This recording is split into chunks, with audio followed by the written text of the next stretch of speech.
I'd like to tell you about the strangest secret in the world. Not long ago, Albert Schweitzer, the great doctor and Nobel Prize winner, was being interviewed in London, and a reporter asked him, "Doctor, what's wrong with men today?" The great doctor was silent a moment, and then he said, "Men simply don't think." And it's about this that I want to talk with you. We live today in a golden age. This is an era that man has looked forward, dreamed of, and worked toward for thousands of years. But since it's here, we pretty well take it for granted. We in America are particularly fortunate to live in the richest land that ever existed on the face of the earth, a land of abundant opportunity for everyone. But do you know what happens? Let's take 100 men who start even at the age of 25. Do you have any idea what will happen to those men by the time they're 65? These 100 men who all start even at the age of 25 believe they're going to be successful. If you asked any one of these men if he wanted to be a success, he'd tell you that he did. And you'd notice that he was eager toward life, that there was a certain sparkle to his eye, an erectness to his carriage, and life seemed like a pretty interesting adventure to him. But by the time they're 65, 1 will be rich, 4 will be financially independent, 5 will still be working, 54 will be broke. Now think a moment. Out of the 100, only 5 make the grade.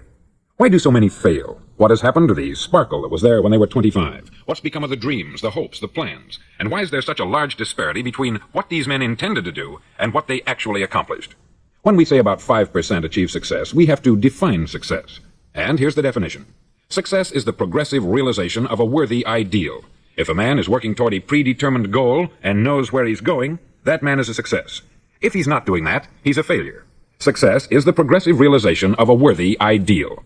Rollo May, the distinguished psychiatrist, wrote a wonderful book called Man's Search for Himself. And in this book he says, the opposite of courage in our society is not cowardice, it is conformity. And there you have the trouble today. It's conformity. People acting like everyone else, without knowing why, without knowing where they're going. Now think of it. In America right now, there are over 14 million people 65 years of age and over, and about 13 million of these 14 million are broke. They're dependent on someone else for life's necessities. Now, we learn to read by the time we're 7. We learn to make a living by the time we're 25. Usually by that time, we're not only making a living, we're supporting a family. And yet, by the time we're 65, we haven't learned how to become financially independent in the richest land that has ever been known. Why? We conform. And the trouble is that we're acting like the wrong percentage group, the 95% who don't succeed. Now, why do these people conform? Well, they don't know, really. These people believe that their lives are shaped by circumstances, by things that happen to them, by exterior forces. They're outer-directed people. A survey was made one time that covered a lot of men, working men, and these men were asked this question. Why do you work? Why do you get up in the morning? 19 out of 20 had no idea. If you ask them, they'll say, everyone goes to work in the morning. And that's the reason they do it, because everyone else is doing it. Now let's get back to our definition of success. Who succeeds? The only man who succeeds is the man who is progressively realizing a worthy ideal. He's the man who says, I'm going to become this, and then begins to work toward that goal. I'll tell you who the successful people are. A success is the school teacher who's teaching school because that's what she wanted to do. The success is the woman who's a wife and mother because she wanted to become a wife and mother and is doing a good job of it. The success is the man who runs the corner gas station because that's what he wanted to do. The success is the successful salesman who wants to become a top-notch salesman and grow and build with his organization. A success is anyone who is doing deliberately a predetermined job because that's what he decided to do deliberately. But only 1 out of 20 does that. That's why today there isn't really any competition, unless we make it for ourselves. Instead of competing, all we have to do is create.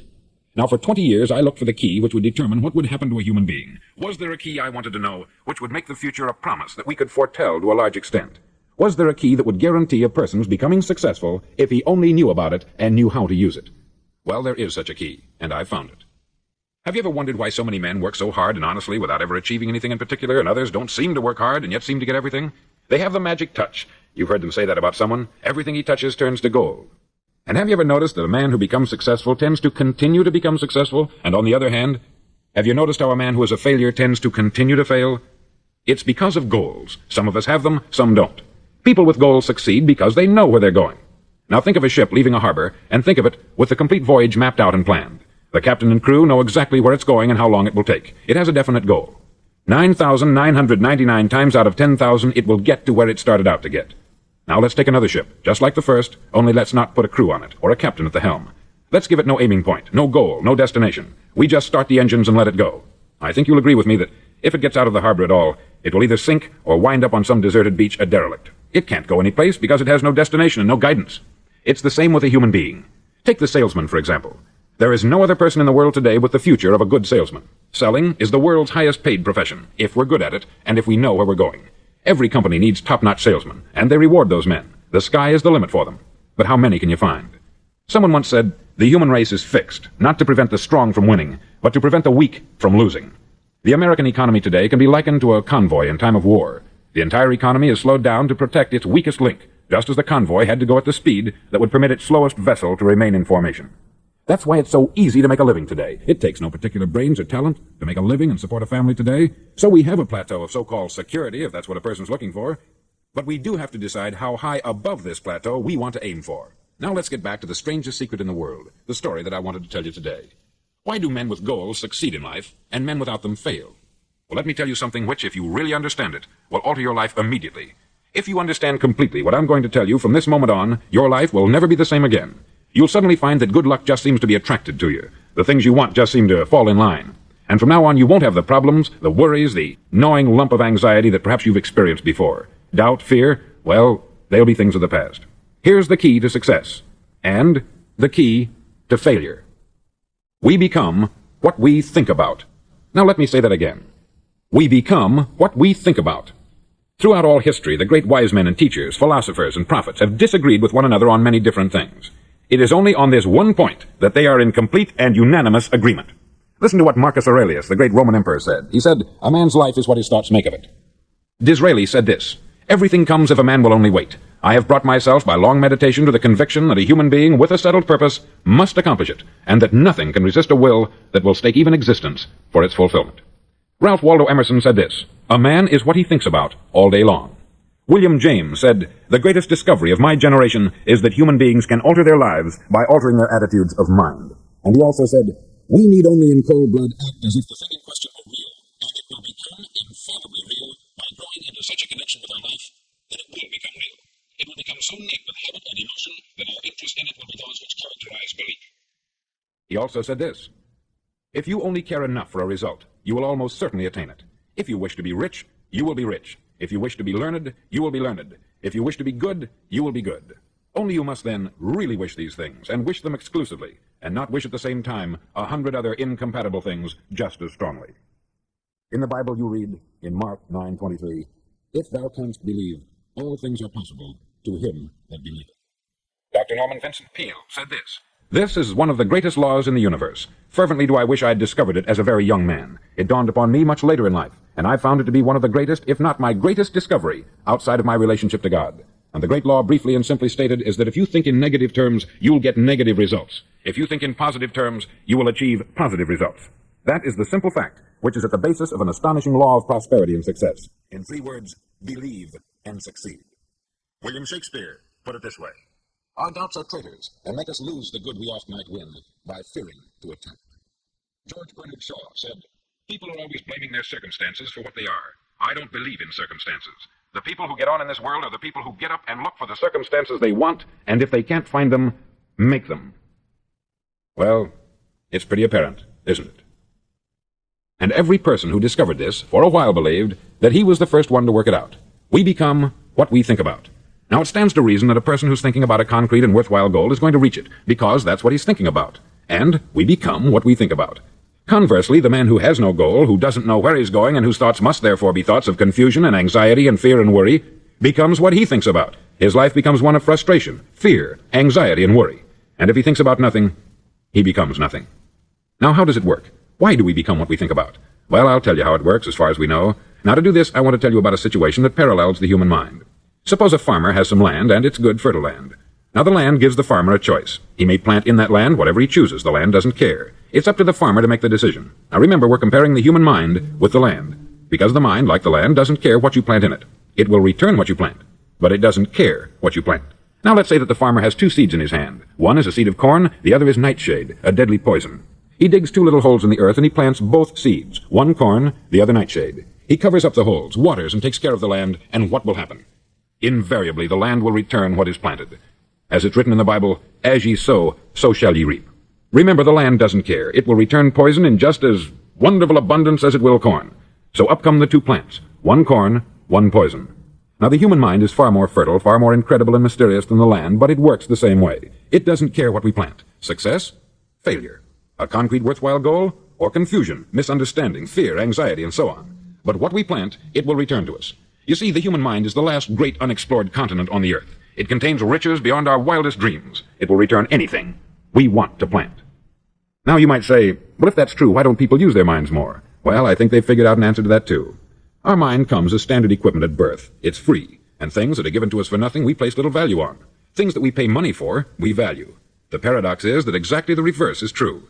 Everything that's really worthwhile in life came to us free. Our mind, our soul, our body, our hopes, our dreams, our ambitions, our intelligence, our love of family and children and friends.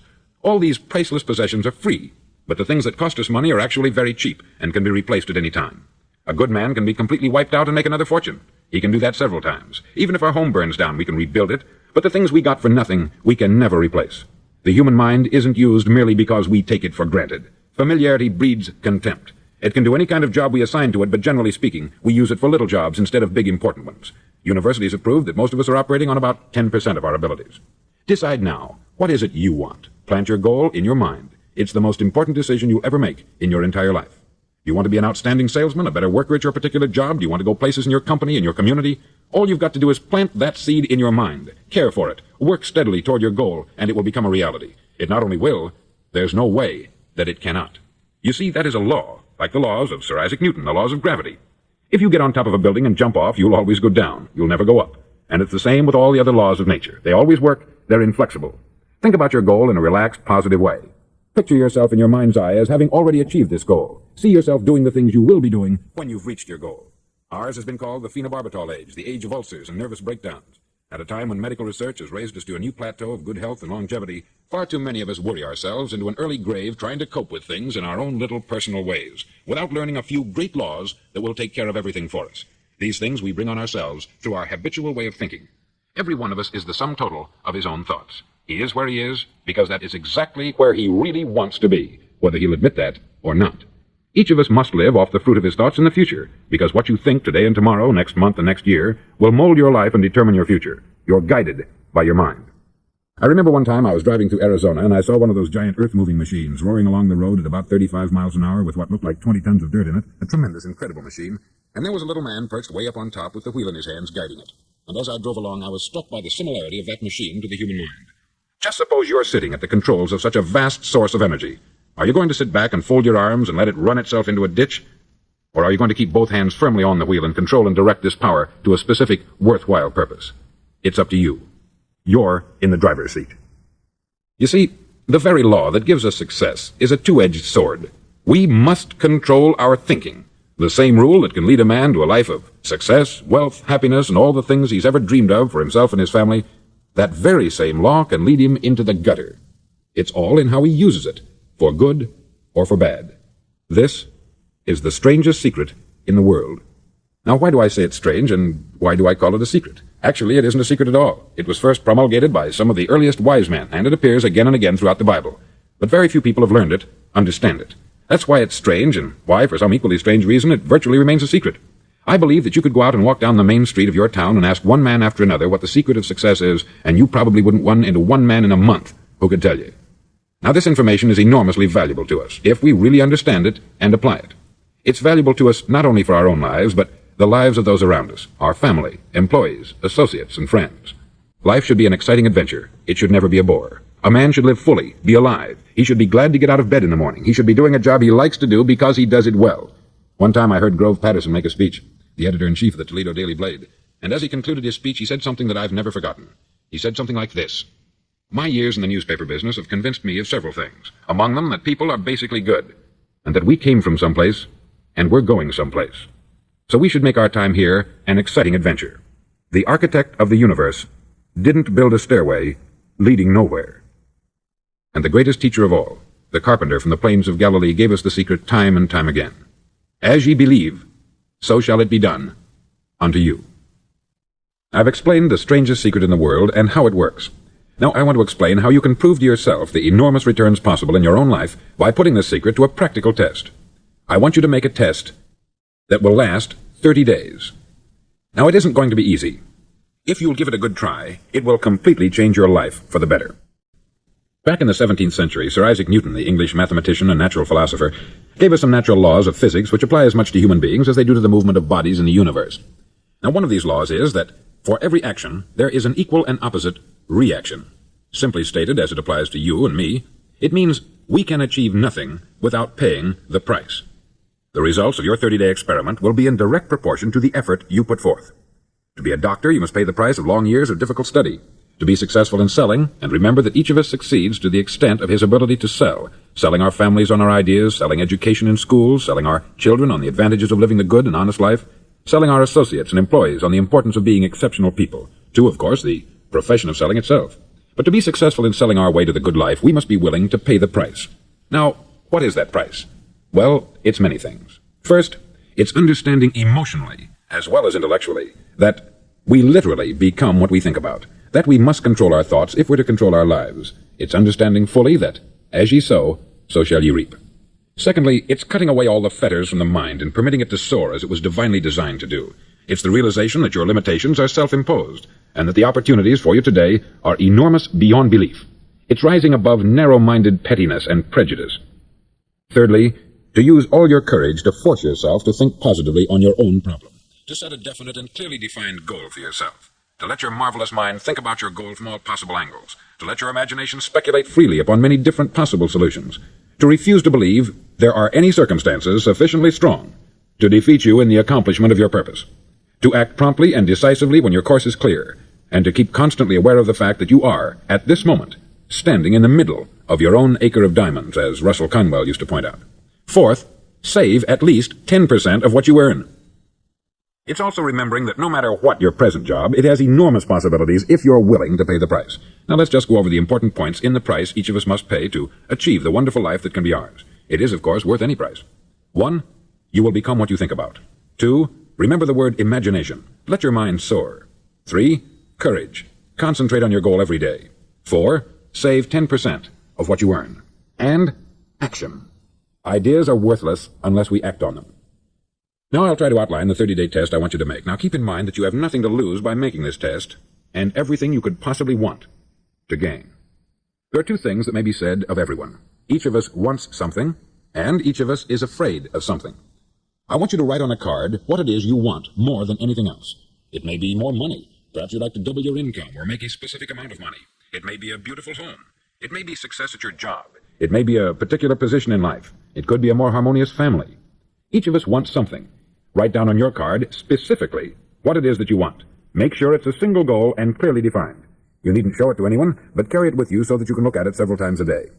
Think about it in a cheerful, relaxed, positive way each morning when you get up, and immediately you have something to work for, something to get out of bed for, something to live for. Look at it every chance you get during the day and just before going to bed at night. As you look at it, remember that you must become what you think about. And since you're thinking about your goal, you'll realize that soon it will be yours. In fact, it's yours really the moment you write it down and begin to think about it. Look at the abundance all around you as you go about your daily business. You have as much right to this abundance as any other living creature. It's yours for the asking. Now we come to the difficult part. Difficult because it means the formation of what is probably a brand new habit. And new habits are not easily formed. Once formed, however, it'll follow you for the rest of your life. Stop thinking about what it is you fear. Each time a fearful or negative thought comes into your consciousness, replace it with a mental picture of your positive and worthwhile goal. There will come times when you will feel like giving up. It's easier for a human being to think negatively than positively. That's why only 5% is successful. You must begin now to place yourself in that group. For 30 days, you must take control of your mind. It will think only about what you permit it to think. Each day for this 30-day test, do more than you have to do. In addition to maintaining a cheerful, positive outlook, give of yourself more than you've ever done before. Do this knowing that your returns in life must be in direct proportion to what you give. The moment you decide on a goal to work toward, you're immediately a successful person. You're then in that rare and successful category of people who know where they're going. Out of every 100 people, you belong to the top 5. Don't concern yourself too much with how you're going to achieve your goal. Leave that completely to a power greater than yourself. All you have to do is know where you're going. The answers will come to you of their own accord. Remember these words from the Sermon on the Mount, and remember them well. Keep them constantly before you this month of your test. Ask, and it shall be given you. Seek, and ye shall find. Knock, and it shall be opened unto you. For every one that asketh receiveth, and he that seeketh findeth, and to him that knocketh it shall be opened. It's as marvelous and as simple as that. In fact, it's so simple that in our seemingly complicated world it's difficult for an adult to understand that all he needs is a purpose and faith. For 30 days, do your best. If you're a salesman, go at it as you've never done before, not in hectic fashion, but with the calm, cheerful assurance that time well spent will give you the abundance in return you deserve and want. No matter what your job, do it as you've never done it before for 30 days. And if you've kept your goal before you every day, you'll wonder and marvel at this new life you've found. Dorothea Brand, outstanding editor and writer, discovered it for herself and tells about it in her fine book, Wake Up and Live. Her entire philosophy is reduced to the words, act as though it were impossible to fail. She made her own test, with sincerity and faith, and her entire life was changed to one of overwhelming success. Now you make your test for 30 full days. Don't start your test until you've made up your mind to stick with it. You see, by being persistent, you're demonstrating faith. Persistence is simply another word for faith. If you didn't have faith, you would never persist. If you should fail during your first 30 days, by that I mean suddenly find yourself overwhelmed by negative thoughts, you've got to start over again from that point and go 30 more days. Gradually your new habit will form until you find yourself one of that wonderful minority to whom virtually nothing is impossible. Don't forget the card. It's vitally important as you begin this new way of living. On one side of the card, write your goal, whatever it may be. On the other side, write the words we've quoted from the Sermon on the Mount. Ask, and it shall be given you.